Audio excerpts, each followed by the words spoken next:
साथियों और प्यारे बच्चों, आज के वीडियो में हम कक्षा 6 के न्यू और रोचक और इम्पोर्टेंट मैथमेटिक्स गणित प्रकाश के चैप्टर नंबर 5 जो कि है आपका अभाज्य समय। इस इम्पोर्टेंट चैप्टर का पैराग्राफ नंबर 5.1 है सार्वगुणज और सार्वगुणनखंड। तो आज के वीडियो में आपको इन शब्दों का सबसे पहले मीनिंग क्लियर होना चाहिए। अभाज्य का मतलब क्या होता है? जिसके और टुकड़े ना किए जा सके, जो अविभाजित हो, उसे हम कहते हैं अभाज्य। और यहाँ पर समय का अर्थ समय ही है। और यहाँ पर एक और वर्ड है सार्व। सार्व का मतलब होता है कॉमन। जैसे मान लीजिए 2, 4, 6, 8, 10। ठीक है। इसके बाद 3, 6, 9। हम यदि 10 तक लिमिट बनाएं, 3 की टेबल की और 2 की टेबल की, और कहें कि इन दोनों के बीच में कॉमन क्या है, तो यहाँ पर कॉमन है आपका 6। तो इसको हम कहेंगे सार्वगुणज, यानी कि 2 और 3 के जो गुणज है उनके अंदर कॉमन गुणज आपका 6 कहलाएगा। इन सभी बातों का मीनिंग बिल्कुल आपको क्लियर इस चैप्टर के अंदर हो जाएगा। इस वीडियो में क्लियर हम कर लेंगे। और इसके बाद सार्वगुणनखंड, इस शब्द का मीनिंग भी आज के ही इस वीडियो के अंदर क्लियर हो जाएगा। सबसे पहले बुक में दिए गए इस चित्र को समझते हैं कि ये क्या है। यहाँ पर एक लड़की है और इस लड़की के साइड में लिखा हुआ है 1। फिर एक लड़का है जो उसके साइड में लिखा हुआ है 2, तो इसके साइड में 1 है। और यह जो एक लड़की है इसके साइड में एक चित्र बना हुआ है, और यह चित्र है आपका इडली का। कैसा चित्र है ये चित्र आपका इडली का है। इसके बाद 4 नंबर का जो बच्चा है उसके साइड में 4 ही लिखा है।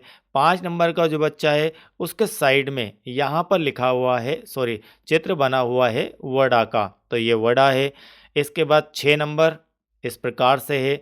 7 नंबर सेम कंडीशन, 8 सेम, 9। 9वें नंबर का जो बच्चा है इसकी जगह यहाँ पर फिर से क्या है, ये चित्र आपका मैंने दिखाया था इडली, तो यहाँ पर इडली आ जाती है। इसके बाद वापस अगर हम आगे बढ़ें तो यह संख्या होती है आपकी 10 नंबर, तो 10 नंबर की जगह यह आपका 10 नंबर था। 10 नंबर की जगह यहाँ पर हो जाता है आपका ये जो गोल गोल है, ये क्या है, वड़ा है। तो हम फिर से आपको दिखा देते हैं कि इडली आपका 3 नंबर पर था, यहाँ पर वड़ा जो है यह आपका 5 नंबर पर है। इसके बाद यहाँ पर आपका नंबर है 9, ये नंबर है आपका 10, 11 सेम, 12 नंबर पर यहाँ पर अगेन ये आपकी जो है इडली आ जाती है। इसके बाद 13 वैसा ही, 13 वैसा ही, 14 वैसा ही, और यहाँ पर 15 नंबर पर इडली और आपका वड़ा दोनों आ जाता है। इसके बाद 16 नंबर, 17 नंबर, फिर 18 नंबर की जगह आपकी इडली आ जाती है, तो ये 18 नंबर है, और 19। इस प्रकार से यह क्रम बच्चों का बना हुआ है। और इसी गेम के आधार पर यहाँ पर एनसीईआरटी आपकी गणित प्रकाश बुक में इस प्रकार से यह लेसन दिया गया है, इडली वड़ा खेल। बच्चे वृत्ताकार बैठे हैं, इस प्रकार से ये बैठे हैं और संख्या का खेल खेल रहे हैं। एक बच्चा 1 से बोलकर खेल शुरू करता है, तो यहाँ पहला बच्चा यहाँ से स्टार्ट होता है खेल, तो ये पहला बच्चा है तो ये 1 बोलता है, 1 से स्टार्ट होता है। दूसरा खिलाड़ी 2 बोलता है और यह क्रम आगे बढ़ता रहता है। लेकिन जब यहाँ पर कंडीशन दी है खेल की, हर गेम की अपनी एक शर्त होती है, उन शर्तों के अधीन ही वह खेल चलता है। यहाँ पर यह शर्त है कि जब 3, 6, 9, इससे आगे भी हो सकती है संख्याएं। यदि 3, 6, 9, तो यहाँ पर सीक्वेंस क्या होगी, 3, 6, 9, इसके बाद 12 आएगा, इसके बाद 15 आएगा, इसके बाद 18 आएगा, इसके बाद 21 आएगा, इसके बाद 24 आएगा। इस डेडेस का यह मतलब है, यानी कि 3 के गुणज, यानी कि 3 की टेबल, 3 का पहाड़ा की बारी आएगी तो खिलाड़ी संख्या बोलने के स्थान पर क्या कहेगा, इडली कहेगा। जैसे कि यहाँ चित्र में आप देख पा रहे हैं, इसने 1 बोल दिया, 2 बोल दिया, और इस बच्चे को सोचता हुआ दिखाई दे रहा है। ये कुछ सोच रहा है, सोच ये रहा है कि खेल के क्या नियम है। खेल का यह नियम है कि जब यहाँ पर 3, 6, 9 इस प्रकार की संख्या आएगी, यानी कि 3 का पहाड़ा आएगा, उस समय उस बच्चे को क्या बोलना है, इडली बोलना है। तो इसने क्या बोला, इडली बोला। किसकी जगह पर? इन प्लेस ऑफ 3, 3 की जगह पर। ठीक है, इसके साथ ही जब 5, 10, 15 यानी कि 5 की टेबल आए, क्या आए? 5 आए, 10 आए, 15 आए, 20 आए, 25 आए, 30 आए, इस प्रकार से कोई संख्या आए, कोई नंबर आए, तो क्या बोला जाएगा? संख्या के स्थान पर वह वड़ा कहेगा। ठीक है, दो नियम हैं कि जब 3 की टेबल का कोई अंक आए, कोई संख्या आए तो इडली कहेगा, जब 5 की टेबल की कोई संख्या आए तो वो कहेगा वड़ा। ठीक है, जब 3 और 5 दोनों का गुणज हो तो खिलाड़ी इडली वड़ा कहेगा। बच्चे को ये समझ होना चाहिए कि यह अंक 3 की टेबल में भी आता है और 5 की टेबल में भी आता है। जैसा कि यहाँ से हम देखें तो 3 हमारा इडली हो गया, 5 हमारा वड़ा हो गया, इसके बाद फिर से ये आपका 9 इडली हो जाता है, 10 आपका वड़ा हो जाता है और यहाँ पर 12 आपका इडली हो जाता है। लेकिन जब 15 नंबर की बात आती है तो उस समय बच्चा क्या कहेगा? उस समय बच्चा कहेगा इडली वड़ा। क्या कहेगा? इडली वड़ा, यानी कि इडली और वड़ा दोनों एक साथ है। यानी कि 3 की टेबल में भी यह आ रहा है 15 नंबर और 5 की टेबल में भी आ रहा है। जैसा कि यहाँ पर आप देख पा रहे हैं 15, 15 बिल्कुल आपको मैं बेसिक सहित क्लियर करवा दूंगा। आप ध्यान से इस वीडियो को देखते रहिए। यदि कोई खिलाड़ी गलती करता है तो उसे खेल से बाहर कर दिया जाएगा। ये खेल का रूल है। खेल तब तक कई चरणों में चलता रहेगा जब तक कि केवल एक खिलाड़ी शेष ना बच जाए। ठीक है, वो विनर हो जाएगा। अब यहाँ पर आगे देखते हैं किन संख्याओं के बदले खिलाड़ी इडली कहेगा। तो बिल्कुल क्लियर अभी हो चुका है कि किन संख्याओं के बदले। 3 की टेबल, 3 के पहाड़ है, यानी कि 3, 6, 9, 12, 18, इन सब के लिए जो भी खिलाड़ी है, जो भी बच्चे हैं, वो इडली कहेंगे। ठीक है, इसके बाद किन संख्याओं के लिए खिलाड़ी वड़ा कहेगा? तो 5 की जो टेबल है उसके लिए खिलाड़ी वड़ा कहेंगे। आगे इसी क्रम में, यानी कि इससे आगे भी संख्याएं हो सकती है। ऐसा नहीं कि आप मान लें कि 20, 20 के बाद कोई संख्या नहीं है, उसके बाद 25 होगी, उसके बाद 30 होगी। नेक्स्ट है, वह कौन सी पहली संख्या होगी जिसके लिए खिलाड़ी इडली वड़ा बोलेगा? वह कौन सी पहली संख्या है जिसके लिए खिलाड़ी इडली वड़ा कहेगा? तो पहली संख्या हमें मिलती है 15। इन दोनों में यदि हम देखें 3 की टेबल में और 15 की टेबल में, तो पहली जो नंबर हमें मिलती है 15, जो कि दोनों के बीच में कॉमन है। और इसी 15 को हम कहेंगे सार्वगुणज। किसके लिए? 3 और 5 के लिए। 3 और 5 का पहला कॉमन मल्टीपल, पहला सार्वगुणज आपका 15 होगा। चलिए इसके आगे देखते हैं।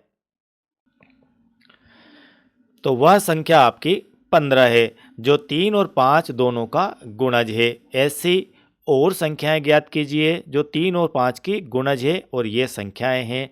तो ये संख्याएं आपकी 15 होगी, 30 होगी, 45 होगी, 60 होगी और इस प्रकार से 15 की टेबल चलती जाएगी।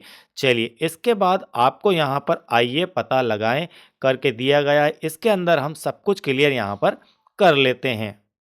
आपको यहाँ पर 5.1 के सार्वगुणज और सार्वगुणनखंड जो पैरा है इसके अंदर आइए पता लगाएं दिए गए हैं। इस आइए पता लगाएं के अंदर आपको प्रश्न दिए गए हैं। इन्हीं प्रश्नों को हम यहाँ पर सॉल्व करेंगे।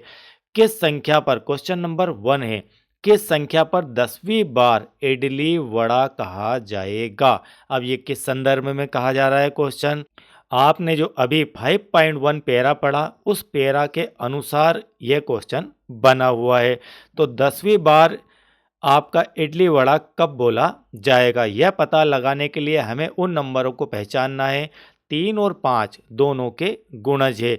जिन नंबरों के लिए इडली वड़ा कहा जाएगा वे 15 के गुणज होंगे। जैसे कि हम यहाँ पर एक उदाहरण देखते हैं। जैसे मान लीजिए 3 है, 3 के गुणज हमने कहे इडली, तो ये आपके 3 के गुणज है। 3 का पहाड़ा है, मैंने इसे 90 तक लिया। 3, 6, 9, 12, 15, 18, 21। ठीक है, तो ये सब क्या है? ये सब नंबर आपके हैं इडली। 5 की टेबल 5, 10, 15, हमने लास्ट नंबर लिया है 90, तो ये सब आपके हैं वड़ा। अब हम कहें कि इसमें से इडली और वड़ा कौन से हैं जो कॉमन बोले जाएंगे? तो यहाँ पर 15 यहाँ पर भी 15, इसके पहाड़े में 30, इसके पहाड़े में भी 30, इसके पहाड़े में 45 और 5 के पहाड़े में भी 45, इसके पहाड़े में 60, इसके पहाड़े में भी 60, इसके पहाड़े में 75 75, इसमें भी 75, इसमें 90, इसमें भी 90। कुल मिलाकर 3 और 5 के लिए यदि एक खेल खेला जाए और बच्चों की संख्या हो हमारे पास 90 बच्चे इस खेल को खेल रहे हैं, तो हम कह सकते हैं कि 6 बच्चों के द्वारा इडली वड़ा कहा जाएगा। कौन कौन से नंबर के बच्चे होंगे? एक 15वें नंबर का, एक 30वें नंबर का, एक 45 नंबर का, एक 60 का, एक 75 का और एक 90 नंबर वाला जो बच्चा है वह इडली वड़ा दोनों कहेगा।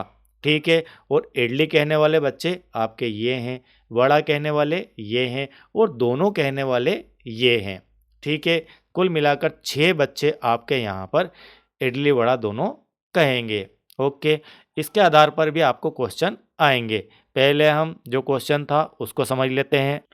तो यहाँ पर पूछा जा रहा है आपसे कि 10वीं बार इडली वड़ा कब बोला जाएगा? तो पहली बार 15 पर बोला गया, दूसरी बार 30 पर बोला जाएगा, तीसरी बार 45 पर बोला जाएगा, चौथी बार 60 पर। इस प्रकार से यदि हम आगे बढ़ें तो लास्ट आपका आएगा 150, यानी कि 10वीं बार के लिए यानी कि 150 नंबर का जो बच्चा है वह आपका इडली वड़ा कहेगा। पहले नंबर पर कब इडली वड़ा आएगा? 15वें नंबर का बच्चा बोलेगा। ठीक है, यदि हम 10वीं बार की बात करें तो 10वीं बार को बोलने के लिए 150वें नंबर का बच्चे का नंबर आएगा।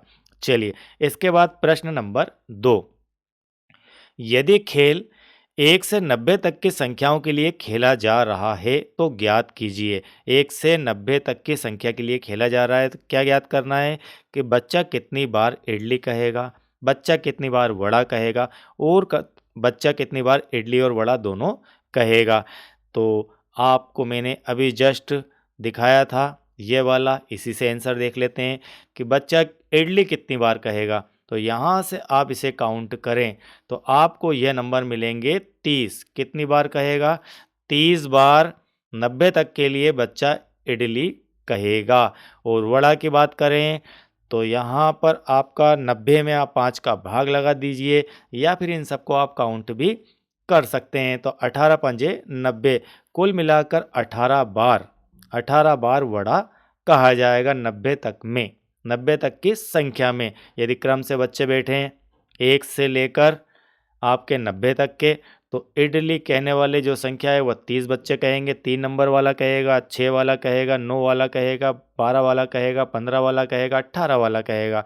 और वड़ा 5 नंबर का बच्चा कहेगा, 10 वाला कहेगा, 15 वाला कहेगा। ठीक है, कुल मिलाकर 18 बार वड़ा कहा जाएगा। और इडली वड़ा दोनों की बात की जाए तो 1 से 90 तक में, कितने से? 1 से 90 तक में, यानी खेल को 1 से 90 यानी कि 90 बच्चों के द्वारा यह खेल खेला जाता है। तो 6 बच्चे ऐसे होंगे जो कि इडली और वड़ा दोनों कहेंगे। तो वह 15 नंबर वाला, 30 नंबर वाला, 45 वाला, 60 वाला, 75 वाला और 90 नंबर वाला बच्चा कहेगा। तो यही सब हमको आंसर में भी लिखना है। ये आपके यहाँ पर आंसर है। ए के लिए आंसर आपका आ जाता है, बच्चा 30 बार इडली कहेगा क्योंकि 3 के गुणज 1 से 90 के बीच में ये वाले हैं। बी वाला 18 बार वड़ा कहेगा क्योंकि 1 से 90 के बीच में 5 की टेबल को यदि पढ़ा जाए तो वो 18 बार आएगी। और सी जो प्रश्न है उसमें बच्चा कितनी बार इडली वड़ा दोनों कहेगा, तो 3 और 5 के जो कॉमन गुणनखंड है वो 15, 30, 45, 60, 75 और 90, कुल मिलाकर 6 बार यह कार्य होगा। ठीक है, चलिए इसके बाद नेक्स्ट देखते हैं। क्वेश्चन नंबर 3, यहाँ पर बहुत ही आईएमपी क्वेश्चन है, इसे आप समझ लीजिए तो काफ़ी कुछ आपको यहाँ पर चैप्टर से समझ आ जाएगा। क्या होगा यदि खेल 900 तक खेला जाएगा? इसके आधार पर अपने उत्तर में क्या परिवर्तन होंगे? अभी हमने जो खेल देखा वह कितनी संख्या तक था? 90 तक, यानी 90 बच्चे उस खेल में शामिल थे। यदि संख्या इसकी कर दी जाए 900 तो क्या होगा? हमने देखा कि 90 के लिए 30 बार था। 90 के लिए यदि 90 बच्चे खेलते हैं तो इडली कितनी आ रही? इडली की संख्या आ रही थी 30, वड़ा की संख्या आ रही थी आपकी 18 और इडली प्लस वड़ा इन दोनों की संख्या आ रही थी 6। कितने बच्चों खेल रहे थे? 90। तब यदि बच्चे 900 होंगे तो क्या होगा? 900 होंगे तो एक जीरो सीधी सी बढ़ जाएगी, यह संख्या हो जाएगी आपकी 330 से उठकर 300 हो जाएगी। यहाँ 9 एक जीरो और लगा दी, यहाँ एक जीरो, यहाँ एक जीरो, यहाँ एक जीरो। ओके, और 180 बच्चे वड़ा कहेंगे और 60 बच्चे ऐसे रहेंगे जो इडली और वड़ा दोनों कहेंगे। चलिए, इसके बाद क्वेश्चन नंबर 4 है आपका यहाँ पर। क्या यह आकृति इडली वड़ा खेल से किसी रूप से संबंधित है? यहाँ पर आपको आपकी बुक में जो क्वेश्चन दिए गए हैं उसके अंदर आपको आकृति भी दी गई है 5.1, उसके बाद यहाँ पर की जा रही है। किस रूप से संबंधित है? संकेत। कल्पना कीजिए कि आप यह खेल 30 तक खेलते हैं। अगर आप 60 तक खेलते हैं तो ऐसी आकृति बनाइए। तो 60 के लिए आपको आकृति बनानी है, 30 के लिए आपको आकृति दी गई है। 30 के लिए यह वाली आकृति आपको दी गई है। ठीक, इसे देखते हैं। ये 3 के गुणज है, ये आपके 5 के गुणज है। 3 के गुणज 3 हो गया, 6 हो गया, इसके अंदर 9 हो गया, 12 है, 15 है, ये यहाँ पर। तो ये क्षेत्र क्या है? ये क्षेत्र रखा है कॉमन। कैसा रखा है? कॉमन। इन दोनों में जो है सम्मिलित उनको रखा गया है। इसी प्रकार से 5 के गुणज यहाँ पर है और इसमें 30 और 15 दोनों आपके कॉमन आएंगे। तो इस प्रकार से ये चित्र आपको दिया गया है। तो अब आप बताइए कि ये क्या है? इस चित्र से हम ये कह सकते हैं कि इडली कहने वाले बच्चे ये हैं जो 3 के गुणज है, वड़ा कहने वाले ये आपके वड़ा कहने वाले हैं, ये आपका बच्चे इडली कहने वाले हैं, और ये 2 बच्चे जो है इडली और वड़ा दोनों कहने वाले हैं। अब इसी प्रकार से आपको 60 तक का खेल यदि खेलने के लिए कहा जाए, यानी कि 60 बच्चे इसके अंदर सम्मिलित किए जाएं, तब इसके अंदर इसके जैसा चित्र बनाना है तो क्या बनेगा? ये चित्र बन जाएगा। 3 के गुणज ये लिख दिए, 60 के गुणज 5 के गुणज ये लिख दिए। इनके बीच में कॉमन क्या है? इनके बीच में कॉमन आपके आएंगे 15, 30, 45 और 60। ये 4 नंबर आपके इसमें कॉमन आएंगे। ठीक है, चलिए इसके बाद आगे बढ़ते हैं। क्वेश्चन नंबर 5 है आपका यहाँ पर। आइए अब इडली वड़ा खेल कुछ अलग संख्या युग्मों के साथ खेलें। ये बहुत ही आईएमपी है और ये कार्य शिक्षक साथी अपने बच्चों से करवाएं और बच्चे इस प्रकार से शिक्षक के दिए निर्देश अनुसार क्वेश्चनों को सॉल्व करें। 2 और 5 के लिए, 3 और 7 के लिए, 4 और 6 के लिए। तो हम इडली छोटी संख्या के गुणज को कहेंगे और वड़ा जो है बड़ी संख्या के गुणज को कहेंगे और इडली वड़ा इन दोनों के कॉमन गुणनखंड को कहेंगे। तो कुल मिलाकर 2 और 5 के लिए, और इसकी लिमिट क्या है? 60 तक जाना है आपको। कुल मिलाकर 2, 4, 6, 8, 10, 12 इस प्रकार से आप आगे बढ़ते जाएंगे तो आपको 60 तक जाना है।